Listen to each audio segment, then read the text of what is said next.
단백질이란 무엇일까요? 단백질은 우리 몸을 구성하는 아주 중요한 영양소 중 하나입니다. 단백질을 흔히 우리 몸의 건축자재라고 생각할 수 있는데요.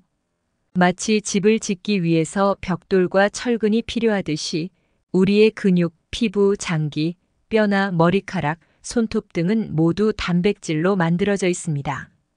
이번 영상에서는 단백질이 무엇인지, 우리 몸에서 단백질의 역할과 구성, 기능 그리고 가장 중요한 단백질이 부족하면 나타나는 근감소증에 관해 알아보겠습니다. 구독, 좋아요, 알림 설정은 영상 제작에 큰 힘이 됩니다. 감사합니다. 단백질에 대해 간단하고 쉽게 말씀드리면 그 역할은 크게 두 가지로 설명이 됩니다. 첫 번째, 우리 몸을 구성하는 재료로서의 역할입니다. 단백질은 우리 몸의 근육, 피부, 장기 등을 만드는 재료입니다. 몸을 구성하는 데 없어서는 안 되는 필수 영양소인데 단백질이 없으면 몸이 제대로 만들어지지 않습니다.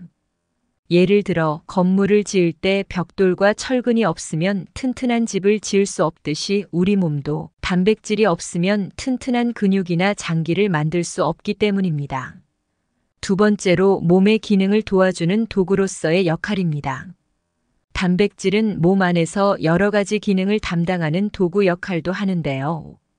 예를 들어 음식을 소화시키는 소화효소도 단백질로 만들어져 있고 피 속의 헤모글로빈이라는 것도 단백질로 이루어져 있습니다. 헤모글로빈은 산소를 온몸에 전달하는 중요한 일을 합니다. 다시 말해 단백질은 몸의 기능을 조정하고 움직이게 하는 힘을 주는 도구 역할을 합니다. 그럼 단백질은 어떻게 구성되어 있을까요? 단백질은 더 작은 단위인 아미노산으로 이루어져 있습니다. 아미노산은 마치 레고 블록처럼 서로 결합해서 단백질이라는 큰 구조를 만듭니다. 우리 몸은 다양한 아미노산을 필요로 하고 그중 일부는 음식을 통해서만 얻을 수 있는데 이런 아미노산을 필수 아미노산이라고 합니다. 예를 들면 단백질은 아미노산이 모여서 만들어진 긴 끈 같다고 생각하면 되는데요. 이런 끈의 여러 부분이 몸의 각기 다른 부분을 만들고 각각의 기능을 수행하게 됩니다. 단백질이 중요한 이유는 바로 이 기능들 때문입니다. 단백질 기능의 중요한 첫 번째는 근육을 유지하는 건데요. 아주 중요한 역할을 합니다. 특히 나이가 들수록 근육이 줄어들 수 있는데 단백질을 충분히 섭취하면 근육을 유지하고 체력과 힘을 지킬 수 있습니다. 둘째, 상처 회복입니다. 상처가 나거나 다쳤을 때 몸이 빨리 회복하려면 단백질이 필요합니다. 단백질은 몸에서 새로운 세포를 만들어 손상된 부분을 복구하는 역할을 하기 때문입니다. 셋째, 면역력 강화입니다. 단백질은 면역 세포를 만들어서 우리 몸을 지키는 중요한 역할을 합니다. 단백질이 부족하면 몸이 질병에 더 취약해질 수 있습니다. 건강한 면역 시스템을 유지하려면 충분한 단백질이 필요합니다. 넷째, 에너지원으로서의 기능입니다.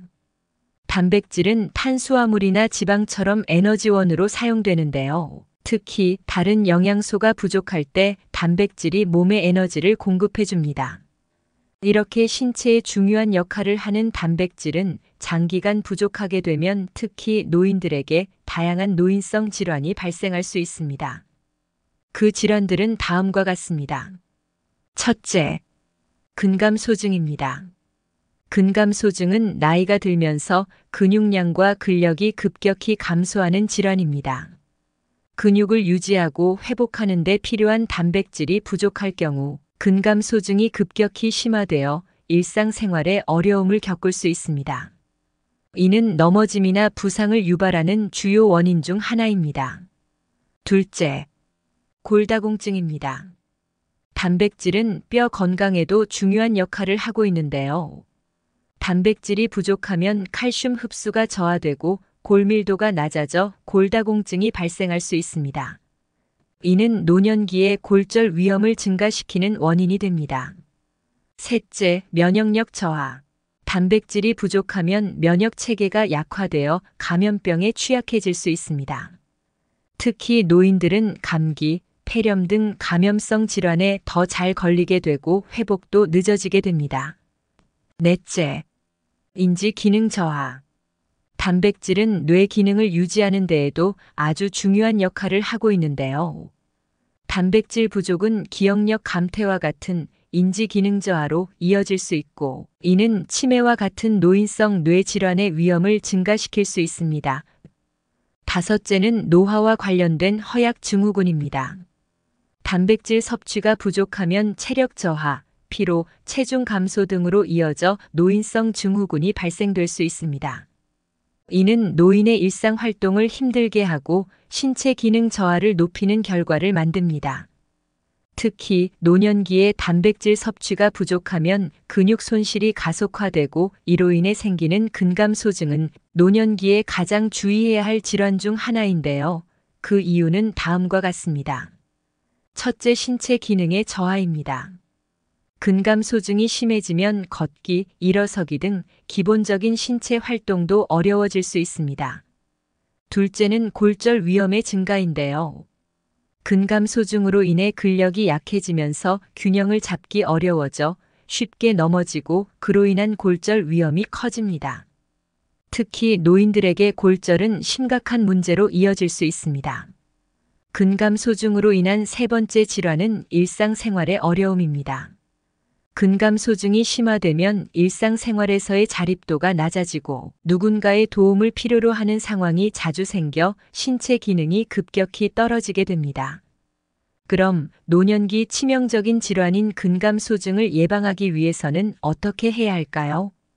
충분한 단백질 섭취가 필수적입니다. 나이가 들수록 근육의 회복이 더디기 때문에 단백질을 규칙적으로 섭취하고 적절한 운동을 병행하면 근감소증을 늦출 수 있습니다. 그렇다면 단백질 섭취는 어떻게 해야 할까요? 우리가 매일 먹는 기본적인 몇 가지 음식의 단백질 함량을 알아보았습니다. 백미밥, 현미밥, 잡곡밥에 따라 조금씩 차이는 있지만 한 공기 200g 기준으로 7에서 12g 정도입니다. 흰쌀밥보다는 현미밥이 함량이 높고 현미밥보다는 잡곡밥의 단백질 함량이 조금 더 높지만 추가되는 음식에 따라 단백질 양은 달라질 수 있습니다. 우유 한 컵 200g에는 7에서 8g의 단백질이 함유되어 있고 중간 크기의 계란 한 개에는 단백질 함량이 6g 정도입니다. 또 우리가 쉽게 먹을 수 있는 두부 한 모 기준 300g 정도에는 단백질이 20g 정도 함유되어 있습니다. 요즘 그릭 요거트도 많이들 드시는데요. 그릭 요거트 100g 기준에는 10g의 단백질이 들어 있습니다. 그리고 다이어트나 근육량을 키우기 위해 닭가슴살을 드시는 경우를 방송에서도 많이 봤는데요. 닭가슴살 100g에는 단백질 함량이 무려 25에서 30g 정도입니다. 이 음식들은 우리가 쉽게 먹을 수 있는 것들로 식단을 구성할 때 참고하시면 좋은데요. 단백질을 쉽게 섭취할 수 있는 다양한 음식들로 식사를 구성하시면 하루 권장량의 단백질을 충분히 충족할 수 있습니다. 예를 들어 보겠습니다. 미숫가루는 우리나라에서 전통적으로 즐겨 마시는 곡물 혼합가루로 다양한 곡물과 콩류가 포함되어 있어 단백질이 풍부한 편입니다. 일반적으로 미숫가루 1회분인 약 2큰술에는 4에서 5g 정도의 단백질이 들어 있습니다. 미숫가루의 단백질 함량은 사용된 곡물에 따라 다를 수 있는데요. 보통 현미, 보리, 콩류 등의 혼합이 포함되어 더 영양가가 높아집니다. 미숫가루는 물이나 우유에 타서 마실 수 있는데요. 우유에 타서 드시면 단백질 섭취량을 더 높일 수 있습니다. 예를 들어 우유 한 컵에 미숫가루를 섞으면 한 번에 12에서 13g의 단백질을 섭취할 수 있어 단백질 보충이 비교적 간단한 방법입니다. 그럼 내 몸에 필요한 하루 단백질 용량은 어느 정도일까요? 몸무게 1kg당 단백질 0.8g이 필요한데요. 75kg일 땐 60g이, 60kg이라면 48g의 단백질이 필요합니다.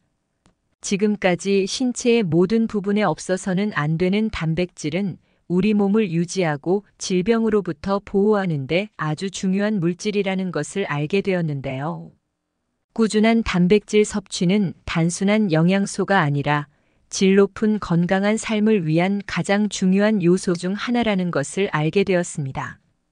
일상에서 쉽고 간단한 방법을 통해 단백질을 섭취하여 건강한 생활을 유지하시길 바랍니다. 언제나 건강하시길 바라는 건강백과입니다.